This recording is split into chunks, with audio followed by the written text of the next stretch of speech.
आज हम इस वीडियो में इंडियन पॉलिटी के एक महत्वपूर्ण टॉपिक के बारे में डिस्कस करेंगे। यह टॉपिक भारत के सभी नागरिकों को पता होना चाहिए, सभी को पता होना चाहिए इस टॉपिक के बारे में। इंडियन पॉलिटी का एक टॉपिक है system of government, central government का स्ट्रक्चर। सेंट्रल गवर्नमेंट का स्ट्रक्चर किस टाइप का है, जो कि संसदीय शासन प्रणाली क्या है, इसके बारे में सभी को पता होना चाहिए। एग्जाम के पॉइंट ऑफ व्यू से ही नहीं, भारत के सभी नागरिकों को यह पता होना चाहिए सेंट्रल गवर्नमेंट का स्ट्रक्चर क्या है। भारत में चयनित सरकार का स्ट्रक्चर समझना बहुत ही आवश्यक है। इससे देश के लिए सरकार की भूमिका का पता चलता है और यह भी समझने में आसानी होती है कि क्या सरकार अपना काम सही तरीके से कर रही है। दोस्तों, यह हम केंद्र सरकार और राज्य सरकार के दोनों सरकारों के बारे में आज हम यहाँ समझेंगे। केंद्र सरकार और राज्य सरकार के बारे में हम समझेंगे कि 1947 के बाद जब संविधान बनाने की बात सामने आई तो यहाँ पर संसदीय व्यवस्था अपनाई गई। तो संसदीय व्यवस्था क्या है और संविधान के जो 3 अंग बनाए गए, इन तीनों अंगों के कुछ अपनी अपनी रिस्पॉन्सिबिलिटी है और कुछ अपने अपने पावर भी दिए गए। तो आज हम सेंट्रल गवर्नमेंट के स्ट्रक्चर के बारे में समझेंगे।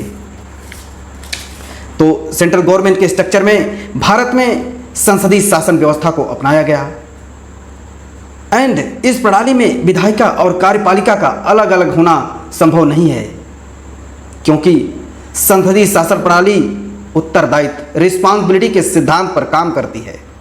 सरकार का कोई भी पार्ट निरंकुश तानाशाही न रह जाए, इसलिए संविधान में नियंत्रण और संतुलन, चेक एंड बैलेंस की व्यवस्था की गई है।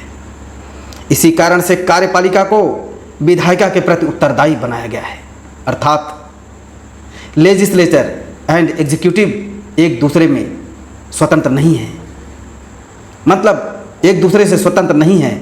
और विधायिका और कार्यपालिका के मनमानी कार्यों को रोकने के लिए न्यायपालिका को यह शक्ति दी गई है कि वह इनके संविधान के विरुद्ध कार्यों के अविधिमान्य जो अनुचित काम हैं घोषित करके अपनी सीमा में काम करने का बाध्य करता है। यह काम है जुडिशरी का। तो हम समझते हैं सेंट्रल गवर्नमेंट के स्ट्रक्चर को। सेंट्रल गवर्नमेंट के स्ट्रक्चर में 3 हैं, जिसमें विधायिका, कार्यपालिका और न्यायपालिका है, जिसमें लेजिस्लेचर, एग्जीक्यूटिव एंड जुडिशरी।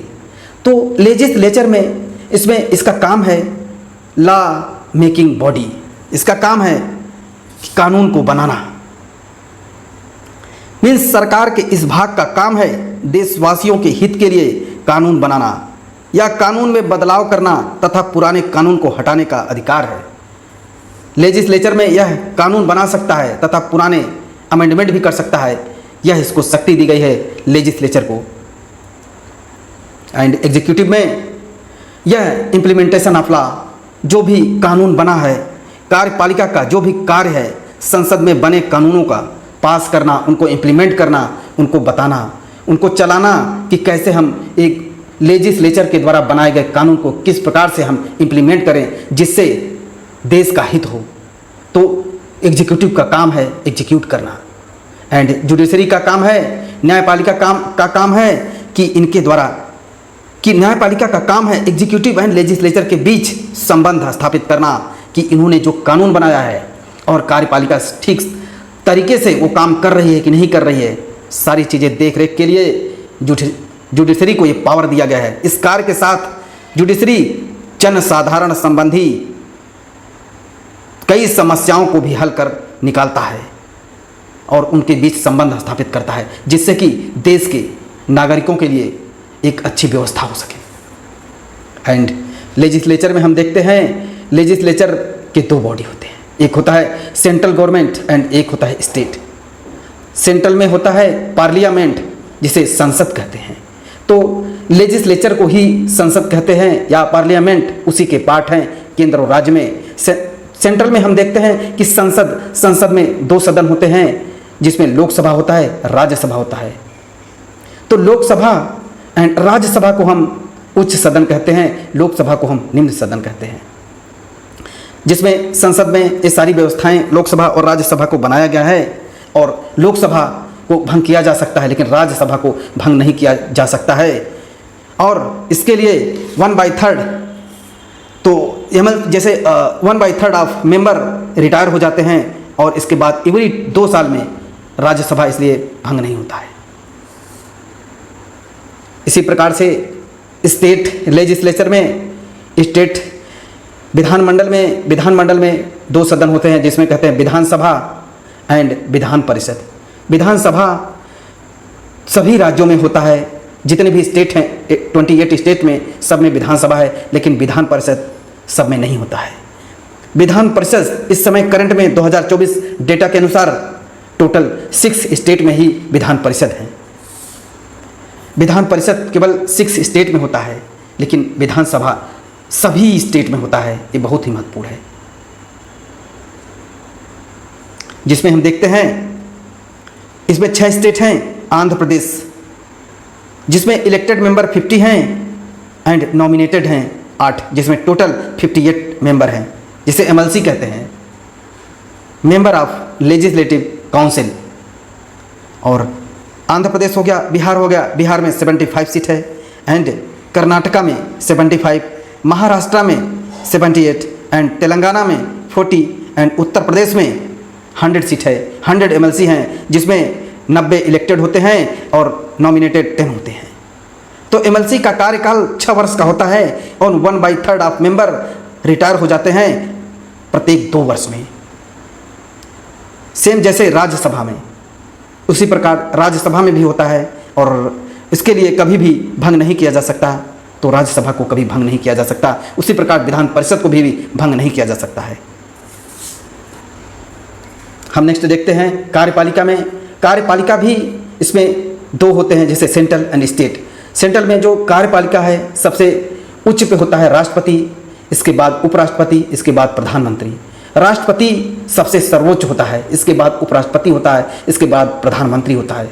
प्रधानमंत्री, राष्ट्रपति तो केवल नाम मात्र का होता है, सारा वर्क जो एग्जीक्यूट करना है सब प्रधानमंत्री ही होता है।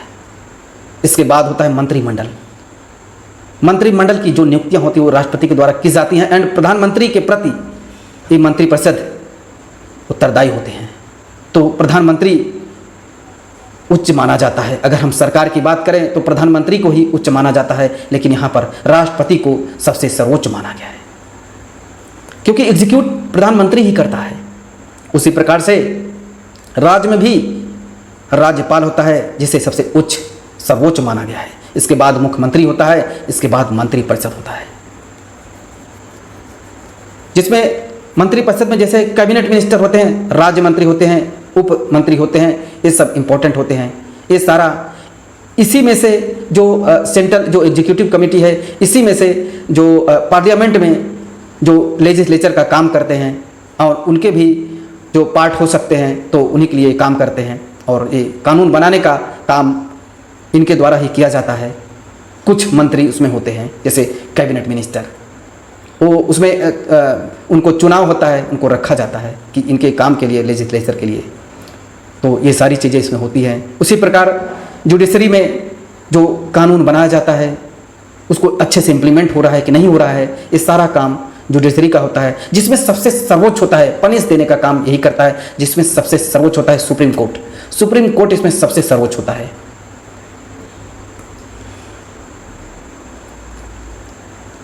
सुप्रीम कोर्ट सबसे इसमें सर्वोच्च होता है एंड इसमें इसके बाद हाई कोर्ट होता है। हाई कोर्ट प्रत्येक स्टेट में होता है एंड तो इसमें high court and district court होता है। इसके बाद जो डिस्ट्रिक्ट कोर्ट होता है, जो भी मुकदमा होता है डिस्ट्रिक्ट का वो हाई कोर्ट में जाता है। हाई कोर्ट से अगर नहीं हुआ तो वो सुप्रीम कोर्ट में जाता है।